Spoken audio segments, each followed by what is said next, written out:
Well, hello everybody. Crazy Cowboy Watchmaker. So today has been a great day in the shop. I've had several customers come in, a couple of watches dropped off. One of the customers, they've got a Rolex. Oh my gosh. It's a President's, just like the one I finished. It's a 70 model. It's going to be completely restored. We're going to get a new band on it with a Rolex buckle. And the customers were in a hurry. They didn't get a chance to talk, but Al came in, and I met Al last week, and he's been trying to get watches, or a watch, for his wife. And so now we're friends. He comes in and visits, and he brought me a watch today, and they made a decision. And so I'm just going to say hi, let him say hi. I love visiting with him. I love his friendship. We're going to be friends for life. I just love that part of this business, is the personal relationship with my customers. So this is Al, and we're here just hanging out. I just wanted to let you tell the world what's going on in Bailey's Rolex Restoration Crazy Cowboy world. What are we doing? Hey. What did you bring me? And what decision did you make on that Rolex? Well, I thinking about the Rolex watch for my wife for our anniversary, and but then again, James mentioned, I had mentioned about her having a Bulova watch that she's had for over 40 years, and he said he can fix it, make it look like brand new, and my wife will be happy with this instead of the Rolex watch, and Absolutely. I will be happy too. It has a lot of sentimental value. Definitely does. And when I first met James, at first impression was great. I've been in the people business for a long time, and I know when I see a good person. Well, thank you. Some people say, "Are you crazy?" And I say, "Yeah, a little bit." That's manager, a little bit. So what are we gonna do? What we got? Yeah, we got this Bulova watch. It's my wife's had for over 40 years. James is gonna go through it inside and out, make it like brand new, clean it up, and I'll be a happy camper, and I know my wife will be also. And anniversary's in February? Anniversary's in February. Okay. He always comes too late for coffee, but we're going to get him in here early one day, and we're going to get some of this India coffee and see how he likes it. Man, it's good. I got to lay off of it. I can't hardly work on watches because that stuff is strong. It'll knock your heart into next week's what it'll do. Make you want to go jogging, do push-ups. Anyway, we have fun in the shop, and it's a pleasure, and I'm just honored to be able to fix your wife's watch. She's been in the family 40, 50 years, and she's going to be pleased, happy, and we're going to make it run perfect. And Crazy Cowboy Watchmaker is having a good day in the shop. I just wanted to share this friendship with my watch family. Well, hello my watch family. Crazy Cowboy Watchmaker. All right, so man, we've had a great day today. We've had customer bring in. Oh my gosh, we got an antique ladies watch. He was gonna buy a Rolex, but we looked at all the prices of the Rolex, and she loves this watch. She's had it 50 years. So he sat down and we filmed it and talked a little bit about it, but we're going to restore this thing to mint condition. Luckily, the dial doesn't have, a whole bunch of rust and stuff on it, so I can turn this thing into a brand new watch. And then we've also got this beautiful, I mean, this is a 70s model President's. They've had it for a long time. They've had it to a bunch of watchmakers, and nobody said they could fix it. We've got these two Accutrons, and wow, these are tuning fork movements. Came in, and these things vibrate at a frequency of 360 cycles per second. They hum. You put them to your ear, and ooh, you can hear them humming.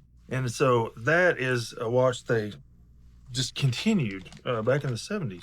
But I'm gonna get them things restored. Man, we got another lady that brought in this beautiful 14 karat white gold antique watch. And her movement is literally rusted. I mean, it's just toast. It got wet, and I mean to tell you, this thing is gonna be a job. But it's very sentimental. She loves the thing. She wants it fixed. And guess what? Crazy Cowboy Watchmaker, we're gonna get it fixed. We're gonna make some people happy. And then, oh, these two, man, this is that antique. This is a ceramic dial. Holy crap. I mean, this thing is gonna be, right now, I've got this Rolex to do. It's a black face Rolex, not running, hadn't run in a while. I'm gonna do a full meal deal, that's what I call it. All the parts are going to be completely installed. And look at this. So this customer had this watch done, right? And It's a Pepsi GMT. And this customer was just a little concerned because he wasn't really fond of blue and red bezel. So put that on there, and he just wasn't fond of it. And he said, is there any other bezel we can put in this thing that's it's not blue and red? And so we found this bezel. It actually goes on sub, but it's gold and black. So we put that on, and we're fixing to call this customer. He's going to love it. This is more his style. He's an older gentleman, and he likes black. He likes gold. I mean, we got a black face on this thing, and so this thing is completely restored, and he is going to be happier than a pig in a pig wallah. I've got one more customer fixing to show up, and I was thinking of a story that I wanted to tell. So Billy Ork's this guy. He's not a cowboy. He's a big heavyset guy. He really wants to learn to rope. Bought him a horse. I started training the horse. We got Samson going in a pretty good way. He comes out to the arena. He don't know jack diddly squat about cowboying, riding, nothing. He don't know how to swing a rope. He don't know how to get on a horse. He don't know jack. All he knows is he wants to be a cowboy, right? So he's, 100 pounds. He's quite the character.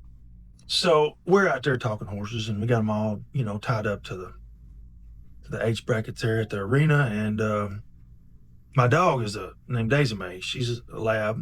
And out there in the back, I had a brush pile, and there's a pink bucket there. And that pink bucket went kapop, and, almost flipped over. And them things are big. And then Daisy took off to the house, just, and I was like, oh, geez, she done got bit by a snake. And I've got a barn with a lot of horse feed and hay and stuff. So, you're going to have rattlesnakes. We had one in there that actually became a pet. But this one, it had come in from the pasture. And so the snake was all coiled up, and I ran over there. Billy was like, I don't like snakes. Just keep it away. So I was like, well, we got to get him out of here. I mean, he can't be biting my horses. We got to take him. We got to take him to the creek. He said, kill him. I said, no, I ain't going to kill him. These things eat rats. I mean, they're good for the environment. So I went down, put a stick on the sucker's head, and I grabbed this big snake, and I lifted him up. I'm 6'6", and he's, got to be 6 foot. He's a big sucker. I mean, his head's about like that, but I got him behind the head, and the snake starts coiling around my arm, which is no big deal. I mean, that's easier to carry, especially if you're holding him out. Your shoulder gets tired. So I got this snake, and Billy's standing over by the barn, and he's got, oh, I hate snakes. Get that thing away from me. And I was like, Billy, it's fine. Just relax. I mean, I got him. We're going to take him to the creek, cross the road. We're going to let him go, let him do his thing down there. He was going to kill him. I was like, no, he eats rats. He's a beautiful animal. I mean, stop it. So this snake starts pulling on my arm, and it starts like the head. This is the snake's head, and he starts wrapping around my arm, and he starts pulling his head out of my grip, and he's pulling. I was like, oh, geez, this sucker, he's got some power in him. This is a big bad boy. And the head gets like almost halfway down my wrist like this. And I'm like, uh-oh, okay. Billy, we got trouble, because if he gets his head out of my hand, he's wrapped around my arm. Then he's probably going to strike me. I said, we got to get this thing off. So I start unwrapping this big sucker. And it's just flopping around, and I'm wrapping, and I'm wrapping, and I'm wrapping. All the horses got their ears up. They're like, what's going on over here? Dog is down at the porch acting like she got bit. She just got scared. And so the end of the snake's nozzle got about right here, where I just had the tip of his nose. And I finally got that last wrap off, and I just slung it just away from me. And this big old snake went flying through the air and landed right on Billy Ork's neck.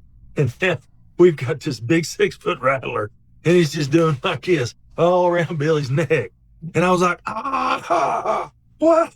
I took off running over, and Billy, he just drops to the ground, grabs a handful of dirt, and he starts making this noise.